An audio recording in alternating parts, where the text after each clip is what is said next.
Hola, buenos días. Mi opinión al respecto sobre la nueva normativa de no utilización de las mascarillas en espacios interiores supone volver a una nueva realidad, bueno, ya vivida por todos.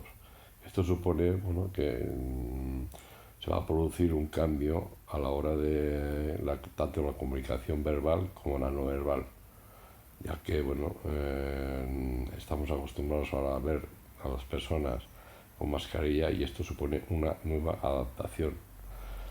Por otra parte, quisiera decir que, que esto puede causar algún, alguna ansiedad a determinadas personas por el hecho de que, no se sientan protegidos y sobre todo las personas que tuviesen una patología de base ansiosa, esto les puede crear un mayor grado de ansiedad, ya que, se van a sentir como desprotegidas. Pero yo en estos casos recomendaría que hicieran, un acercamiento paulatino y que, pensaran que, también, el hecho de que haya mucha gente vacunada, el nivel de contaminación o de coger el coronavirus es menor.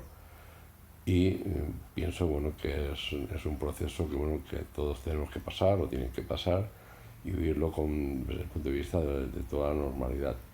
Venga, y eso es todo.